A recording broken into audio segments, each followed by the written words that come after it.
규제가 조금 안 돼요. 과거부터 김현미 장관 때부터 전문가들은 공급 부족이라고 수없이 얘기했지만 공급은 충분하고 규제가 필요하다. 이렇게 해서 지금까지 실패했습니다. 지금 역시 마찬가지로 공급이 상당히 부족합니다. 지방은 남아 돌죠, 공급이. 이 자꾸 수도권으로 오기 때문에 부족한 거예요, 공급이. 그러면 경제학자들이 이렇게 얘기해요. 인구가 줄어드는데 어떻게 집값이 오르냐. 자, 인구는 줄어든 게 맞죠. 하지만 서울과 수도권의 세대수를 마셔야 돼요. 세대수. 자, 주택 보급률은 세대수로 결정이 되는 거지 인구로 결정 안 됩니다. 요즘 서울 가면요, 아파트 25평, 34평 혼자 사는 인구 굉장히 많습니다. 결혼 늦게 하고 연봉은 충분하니까 그분들 빌라 안 살아요. 아파트 살아요. 이렇기 때문에 세대수가 조금씩 늘어납니다. 이 5년치 통계를 갖고 제가 칼럼을 쓴 게 있는데 5년치 통계를 보면 인구는 약간 줄지만 세대수는 꾸준히 늘어났어요. 이 현상이 앞으로도 몇 년 정도는 지속될 거라고 저는 보고 있습니다. 예. 그래서 세대수 대비 공급이 부족하기 때문에 역세권을 자꾸 부각시킨 겁니다. 그래갖고 이게 어떻게 나오냐면 아직 뭐 정확히 알 수는 없지만 대략적인 얘기가 나오는 게 역세권은 현재 용적률의 1.4배를 주겠다. 그러면 우리가 현재 250%입니다. 거기 1.4배 하면은 350%. 물론 기부 절약이 들어가지만 현재 300보다는 조금 더 유리합니다. 요걸로 이제 가능성이 있는 거고요. 그 다음에 두 번째는 동의율을 말합니다. 아까 얘기했듯이 조합 설립의 75% 굉장히 힘듭니다. 그러면 70%까지는 어느 정도 돼요. 거의 모든 조합이. 거기서 1% 올라가는 게 굉장히 어렵습니다. 70과 75% 차이는 엄청난 겁니다. 실제로 현장에서는. 그래서 이거를 70% 동의율을 완화시켜 주겠다. 이게 어느 정도 지금 공론화 과정에서 나온 얘기입니다. 네. 이게 두 번째고요. 그 다음에 기간은 단축시켜 주겠다. 자, 재개발 현장이 공급을 빨리 해야 될 때 너무 길어요. 속도가 느리고. 그래서 모든 재난평가, 교통평가, 영향평가 다 통합심의하고 사업시행이니까 총회, 관리처분 총회 동시에 해버리고 각종 심의들을 그냥 통합으로 빨리빨리 해주겠다. 물론 정부의 얘기입니다. 정부. 왜냐하면 우리나라는 정부의 어떤 국토부의 압력이 있어도 지자체에서 안 움직이면은 사실 이게 별 효용이 없어요. 근데 어쨌든 지금 뭐 이렇게 강세잖아요. 어쨌든 이재명 대통령이 좋든 싫든 그 사람이 갖고 있는 어떤 여당의 힘 이걸로 강력하게 밀어붙이면 충분히 가능할 것 같습니다. 왜냐하면 공급 부족에는 지금 모두가 동의해요. 공급 부족이 아니라고 하는 사람은 이제 없습니다. 예.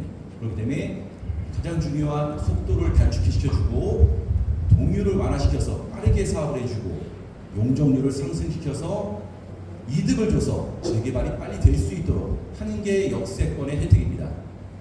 굉장히 좋은 겁니다. 그리고 당연히 용적률이 높으면 세대수가 늘어나는 거죠. 한 1200세대 이상을 하고 있습니다. 이렇게 구출 대책이 이제 발표가 됐지만 이론적으로 말로만 된 겁니다. 사실 여기에 대한 법이 개정되고 공론화 통해서 구체로 나오기까지는 내년 정도 가야 뭔가 윤곽이 나올 것 같습니다. 그 다음에 공공방식 대비 민간방식 이거에 대해서 제가 잠깐 설명드릴게요.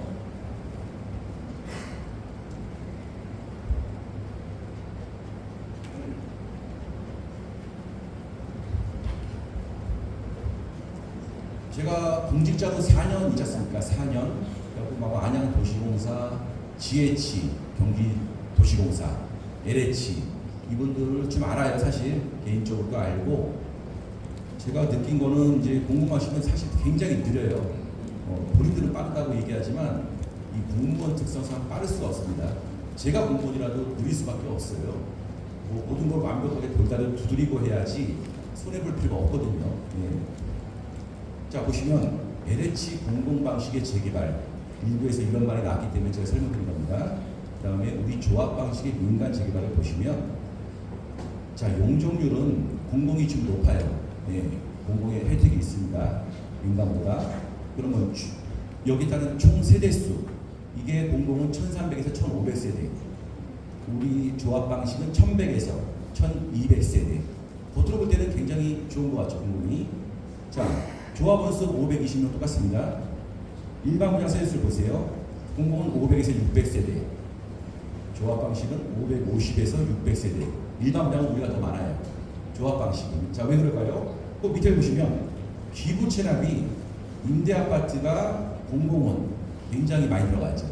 용적률을 올려준 대신 임대 아파트를 굉장히 많이 짓습니다. 자, 조합 방식은 6%로 정해져 있고요. 그다음에 가장 중요한 분양가인데 아까 설명드렸듯이 재개발 재건축에서 가장 중요한 건 분양가입니다. 일반 분양이 얼마큼 나오고 이거를 최대한 높게 분양해서 우리에 드는 총 공사비 사업비 5천억 정도 이거를 세이브시켜야 돼요. 그래야 주민들이 낮아지죠. 여기서 분양가를 우리는 허브의 어떤 심의를 받지만 거의 재개발은 시세에 맞게끔 분양합니다. 일반 분양을. 예. 뭐 옆에서 보여주지만 화창지구 높게 분양했지 않습니까? 근데 공공 방식은 단적인 예로 우리 냉천지구, 그 다음에 메가트리아 이런 데 보면은 굉장히 시세보다 낮게 했습니다. 예. 자, 당시에 냉천지구 1000세대 분양할 때 일반 분양가 평당 3천만 원 가능했어요. 그 주변도 그렇게 했으니까. 근데 결국은 2,500에 했죠. 처음에는 2천만 원에 나왔어요. GH가. 근데 버스 2대로 안양시 와서 의회 장악하지, 시청 마비시키지 일을 할 수가 없습니다. 우리가. 그래서 그 당시에 제가 의원이었는데 여러 이제 중재 뭐 간담회를 여러 번 했죠. 했는데 결국은 2,500으로 중재를 했지만 그래도 주민으로서는 손해죠, 사실. 근데 거기는 주거환경 개선지구로 혼용 방식 희한해요. 주거환경 개선지구인데 방식은 재개발 방식으로 했어요. 관리지원 방식으로. 그러면 재개발로 가는 게 맞죠, 사실. 근데 서로의 입장 차이가 어쨌든 중재안이 2,500 됐지만 평당 3,000은 충분히 받을 수 있는 위치였다. 저는 그렇게 보고 있습니다. 자, 따라서 이 설명은 제가 왜 드리냐면은 최근에 일부 이제 주민께서 공공 LH 방식을 얘기하길래 간단히 이제 설명을 드린 건데 LH 방식을 하면 부상으로 분담금을 안 내고 들어갈 수 있다. 또 이런 얘기도 들려요. 자, 한번 간단히 한번 생각해 보세요. 자, 이 땅이 우리 땅입니다. 이 땅에다 아파트 1000세대를 짓습니다. 바꾸시고 1000세대의 공사비가 얼마 될 것 같아요? 대략적으로 한 4천억. 그러면 사업비가 한 1,000억은 들겠죠? 총 지출이 5천억이 됩니다. 1000개 짓는데 이 지출을 누가 본다고요? 우리가 갖는 거 아닙니까? 아파트를 우리가 뿜빠에서 내야 돼요. 네, 내야죠. 근데 뭐 이렇게 사업하면 누가 사업을 합니까? 아무도 안 하죠. 그래서 일반 분양 500세대를 최대한 높게 일반 사람한테 분양을 해서 그 돈을 모아서 5천억이라는 거기에 상계를 시킨 겁니다. 그러면 우리가 3천억이 수익이 생기면 3천억을 세이브 시키겠죠. 그럼 2천억에 대한 거는 우리가 이제 뿜빠에서 내야죠. 뿜빠에 똑같이 갈 수는 없죠. 왜냐하면 내가 단독 갖고 있는 사람도 있고 상가 갖고 있는 사람도 있고 빌라 갖고 있는 사람도 있으니까 감정평가를 불러서 감정을 매깁니다. 그래서 내가 25평을 5억에 받았으면 내 감정가가 빌라가 2억이 나왔다. 그럼 3억을 내는 거고 내 단독이 5억이 나왔다. 그러면 무상으로 가져가는 거고 이런 방식으로 진행합니다. 그래서 재개발 재건축에서 가장 중요한 거는 일반 분양이 최대한 많이 나오게 또 일반 분양을 얼마나 좋은 부동산 상승기의 분양을 완판하냐 이게 가장 핵심입니다. 핵심. 네. 이렇게 해서 뭐 공공이면 무상으로 뭐 입주를 한다 이런 거는 허구예요. 오히려 더 높습니다. 일반 분양가가 낮아지기 때문에. 자, 마지막으로 이 사진은 제가 왜 갖고 왔냐면은 우주타운 정비지역이 2030 안양시 계획으로 묶였습니다. 우리는 지금 한참 재개발 사업을 진행하고 있죠. 자, 그 다음에 이 앞에 석수시장 여기도 결국은 다 개발될 거예요. 왜냐? 이 월판선이 생기지 않습니까? 월판선. 이 만안역이 생김으로써 이 동네는 엄청나게 변화를 할 겁니다. 저는 진짜부터 예상을 했어요. 자, 2017년에 제가 운동을 하면서 우주타운을 발견하고 여기는 개발이 되겠구나. 이런 거는요. 제가 부동산학을 전공했지만 분석하면은 답이 안 나와요. 이건 동물 감각으로, 직감으로 알 수가 있습니다. 저는 반드시 여기는 재개발이 된다고 봅니다. 예. 자, 지금 이쪽 동네, 저쪽 동네, 뭐 관악역, 그다음에 여기 주택가 지금 모두 개발 사업을 한다고 지금 뭉쳐 있습니다. 그분들이 저한테 찾아와요. 여러 가지로 저는 굉장히 많이 도와줄 자신이 있어요. 왜냐?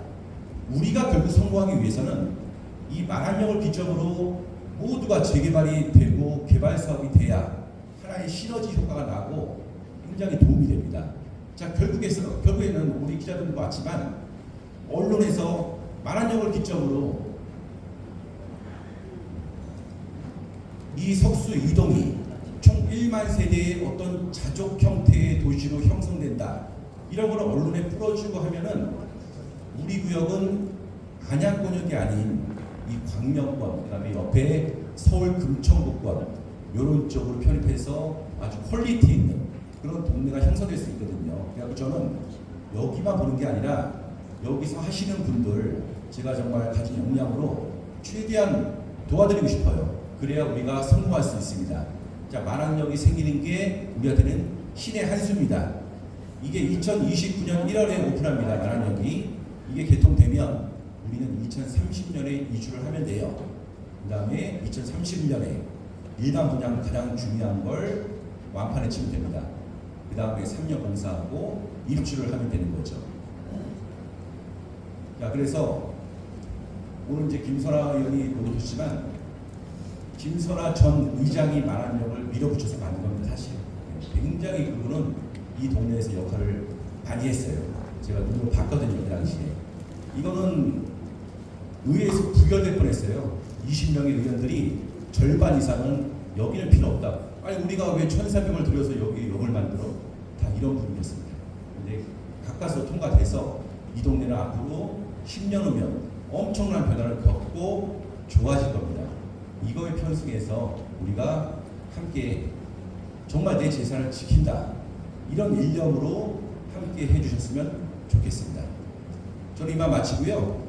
오늘 이제 어반 엔지니어링 도시계획업체에서 전체 토지 계획, 어떤 지적 계획 이런 거 설명해 주시고 건축에서 평면도, 조감도 이런 거 설명해 주시고 마지막 시간에 제가 다시 질의 응답을 받겠습니다. 예, 감사합니다.